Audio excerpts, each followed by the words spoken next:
इन बहू कमला एक बहुत स्वार्थी महिला है। उसने पैसों के लिए एक ऐसे इंसान से शादी की जो पहले से शादीशुदा और एक बच्चे का पिता भी था। कमला के पति को मरे हुए एक अरसा बीत गया है। अब वो अपने सौतेले बेटे वैभव के साथ रहती है। वैभव के दिल में अपनी माँ को लेकर इतना डर है कि वो अपनी माँ के सामने एक शब्द नहीं बोल पाता। उसकी माँ जो कहती है उसको सर झुकाकर वही मानना पड़ता है। वैभव, तुमने अभी तक घर का काम क्यों नहीं किया? तुमसे कितनी बार कहा है कि सूरज निकलने से पहले तुम घर की साफ सफाई पूरी कर दिया करो। वैभव कुछ नहीं बोलता, चुपचाप सर झुकाए अपनी माँ की बात सुनता रहता है। तभी पास में खड़ा नौकर सुखराम कहता है, मालकिन, वैभव बाबा को रात से तेज बुखार है, इसलिए वो सुबह जल्दी उठ नहीं पाए। उनके बदले मैं घर की साफ सफाई कर देता हूँ। इसे कोई बुखार नहीं है, मैं इसे अच्छी तरह से जानती हूँ। ये सब काम न करने के बहाने हैं। सुखराम काका, बोल दो इसे, सारे घर का काम यही करेगा। और इससे समय पर अपना काम पूरा नहीं किया तो इससे आज का खाना भी नहीं मिलेगा। मगर मालकिन, वैभव बाबा की सच में ही तबीयत खराब है, आप एक बार देख तो लीजिए। कमला बिना कुछ बोले वहां से चली गई और बेचारा वैभव तेज बुखार में भी काम करता रहा। कमला वैभव की शादी एक ऐसी लड़की से कराना चाहती थी जो अनपढ़ हो और कमला से इसी तरह डरे जिस तरह वैभव डरता है, ताकि वैभव की सारी जायदाद और धन दौलत उसकी मुट्ठी में रहे। लेकिन आज के जमाने में ऐसी लड़की मिलना मुश्किल है। कमला कार में यही सब कुछ सोचती जा रही थी कि तभी रास्ते में, अरे ड्राइवर, तुमने कार क्यों रोक दी? और ये इतना शोर कैसा? मैडम, आगे कुछ बंजारों का खेल चल रहा है, इसलिए भीड़ लगी है। मैं अभी भीड़ को साइड में करवाकर कार निकालता हूँ। ड्राइवर भीड़ को साइड करके कार निकालने की कोशिश करने लगा कि तभी कमला की नजर रस्सी पर चल रही एक फुलवा नाम की बंजारन पर पड़ी। क्यों ना मैं इस बंजारन की शादी वैभव से करा दूं? ये तो अनपढ़ लग रही है, मेरे पैरों तले दबकर भी रहेगी। मुझे अभी इसके माँ बाप से बात करनी होगी। ये सोचकर कमला ने उन बंजारों से बात की और उन्हें शाम को अपने घर बुलाया। फुलवा के माता पिता वहां उसे लेकर आ गए। उन्होंने इतना आलीशान घर पहले कभी नहीं देखा था। अच्छा हुआ आप लोग आ गए। देखिए, मुझे घुमा फिरा कर बात करने की आदत नहीं है, इसलिए सीधे सीधे मुद्दे पर आती हूँ। मुझे आपकी बेटी बहुत पसंद है। मैं अपने इकलौते बेटे की शादी आपकी बेटी फुलवा से कराना चाहती हूँ। इसके बदले में आप जो चाहो वो ले सकती है। तभी फुलवा की माँ कहती है, ये क्या कह रही है मैम साहब? कहीं आप हमारी गरीबी का मजाक तो नहीं उड़ा रही ना? आप मेरे बेटे से मिल लो। अगर आपको मेरा बेटा पसंद आता है तो मैं कल से ही शादी की तैयारी शुरू कर दूंगी। सुखराम, सुखराम, वैभव को लेकर आओ। फुलवा अपनी माँ के कान में फुसफुसाती है, माँ, कहीं इस मेम साहब का छोरा पागल तो ना है? फुलवा अपनी माँ से बात कर रही होती है कि वैभव वहां आता है। फुलवा उसे देखती ही रह जाती है और उसके माता पिता उसकी शादी तय कर देते हैं। शादी वाले दिन किसी को फुलवा और वैभव की बेमेल विवाह की बात समझ में नहीं आती। फिर भी एक औरत कमला से पूछ ही लेती है, कमला जी, आपने अपने इकलौते बेटे की शादी देहाती गवार से क्यों करा दी? ये बंजारन आपके घर की बहू बनने लायक तो नहीं है। कम से कम अपने स्टेटस का ही ख्याल कर लिया होता। बहू तो अपने टक्कर की लाती, आपने तो बंजारन को ही बहू बना लिया। अब कमला को समझ में नहीं आ रहा था कि इस बात का क्या जवाब दे। वो कुछ देर चुप रही और सोच समझ कर कहती है, बहन जी, आपको तो पता है आजकल के बच्चे किसी की बात कहाँ सुनते हैं। मैं तो अपनी बहू एक पढ़ी लिखी और अपनी सोसाइटी की ही ढूंढ रही थी। लेकिन मेरे बेटे ने मेरे सामने इस बंजारन को लाकर खड़ा कर दिया। बोला कि मैं शादी करूंगा तो इसी से। भला मैं क्या करती, मुझे अपने बेटे के सामने झुकना ही पड़ा। कमला की ये बातें सुखराम भी सुन रहा था। उसने ये सारी बातें वैभव को जाकर बता दी। काका, मैं तो फुलवा को जानता भी नहीं, फिर माँ मेरे बारे में झूठ क्यों कह रही है? अरे बेटा, तुम कितने भोले हो, तुम्हें कुछ भी नहीं पता। तुम्हारे पिता अपनी सारी संपत्ति तुम्हारे नाम करके गए हैं। तुम्हारी माँ नहीं चाहती कि ये संपत्ति तुम्हें मिले, इसलिए उन्होंने तुम्हारी अनपढ़ लड़की से शादी करवाई ताकि तुम्हारी तरह वो भी अपने हक के लिए आवाज ना उठा सके। सुखराम काका, मैं क्या करूँ, आप ही बताओ। माँ के सामने आते ही मेरे हाथ पैर कांपने लगते हैं। मैं माँ को कुछ भी नहीं कह पाता। वे दोनों बात कर ही रहे थे कि अचानक कमला वहां गई। कमला को देखकर दोनों घबरा गए। तुम दोनों फिर कभी बातें कर लेना, अभी फेरों का समय हो गया है, चलो जल्दी आओ। इस तरह फुलवा और वैभव की शादी हो गई।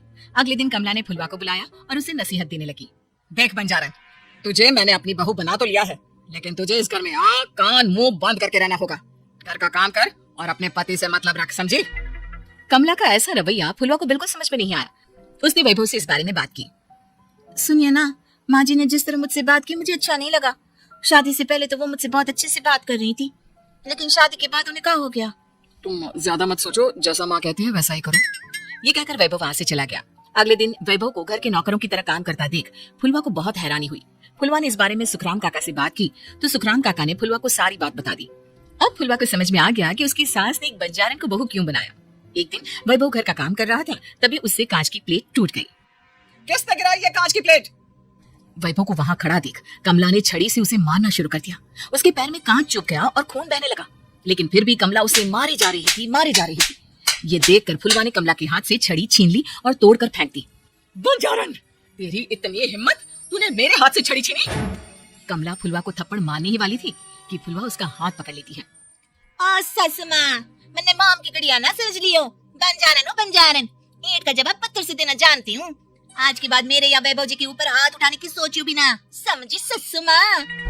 ये कहकर फुलवा वैभव को लेकर वहां से चली गई। उसने वैभव के पैर पर पट्टी बांधी, उसके आंसू पोंछे। वैभव ने पहली बार किसी के दिल में अपने लिए इतना प्यार महसूस किया। अब फुलवा वैभव का हर काम में हाथ बटाती, उसका बहुत ख्याल रखती। इस तरह दोनों बहुत ज्यादा नजदीक आ गए। वहीं दूसरी ओर कमला सारी जायदाद अपने नाम करने की साजिश करने लगी। और एक दिन, वैभव, वैभव, जल्दी बाहर आओ। कमला की आवाज सुनकर वैभव और फुलवा अपने कमरे से बाहर आ गए। जी माँ, आपने बुलाया? ये ले, इन कागजों पर साइन कर दे। वैभव कागजों पर साइन करने ही वाला था कि फुलवा वैभव के हाथ से पेन छीनकर कहती है, ना वैभव जी, आप इस पर हस्ताक्षर नहीं करेंगे। आओ बंजारन, मैं तुझसे बात नहीं कर रही। ये बात मेरे और मेरे बेटे के बीच की है। चुपचाप पेन दे दे, नहीं तो तेरी खाल उधेड़ लूंगी। ससु माँ, बंजारन की खाल इतनी भी ढीली ना होवे कि कोई भी उधेड़ लेवे। जो यकीन ना आता हो तो देख ले उतार के। और हाँ, बंजारन जरूर हूँ, पर अनपढ़ ना हूँ। मन ने भी पता है कि किसी भी कागज पर साइन करने से पहले उसे अच्छी तरह पढ़ लेवे हैं। पेन देती है या नहीं? ये कहकर कमला फुलवा को मारने आई तो फुलवा ने कमला को धक्का दे दिया और वो नीचे गिर गई। कमला डरकर वहां से भाग गई। अब फुलवा ने वो कागज उठाए और वैभव के साथ सीधा वकील के पास चली गई। वकील ने वो कागज देखे और फुलवा को बताया, वैभव के पिता की सारी जायदाद और संपत्ति वैभव के नाम है, लेकिन वैभव की सौतेली माँ इस संपत्ति को अपने नाम कराना चाहती है, इसलिए इन कागजों पर वो साइन करा रही थी। तो अब हमें क्या करना चाहिए वकील साहब? वकील ने फुलवा और वैभव को सब कुछ अच्छी तरह से समझा दिया। अब दोनों घर पर पुलिस को लेकर पहुंचे। कमला पुलिस को देखकर घबरा गई। पुलिस ने कहा, आपके नाम की कंप्लेंट हुई है, आपको हमारे साथ थाने चलना होगा। कंप्लेंट? कैसे कंप्लेंट?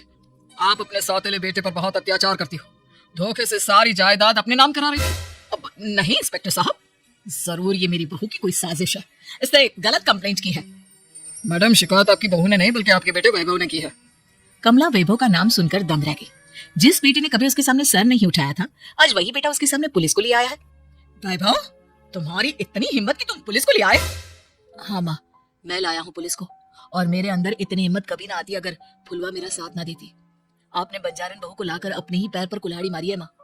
मैडम, आपकी बात खत्म हो गई हो तो चलो हमारे साथ। वैभव, मुझे माफ कर दो, मुझे थाने मत भेजो। आज के बाद मैं तुम्हें कभी नहीं मारूंगी, तुम्हें कभी परेशान नहीं करूंगी, मुझे माफ कर दो। वैभव अपनी कंप्लेंट वापस ले लेता है और पुलिस वहां से चली जाती है। वैभव अपनी सौतेली माँ से कहता है, मैंने पुलिस को वापस तो भेज दिया है, लेकिन मैं आपको माफ नहीं कर सकता। आपने बचपन से आज तक कभी मेरे सर पर हाथ नहीं रखा, हमेशा मुझे मारती रही, नौकरों की तरह बर्ताव करती रही।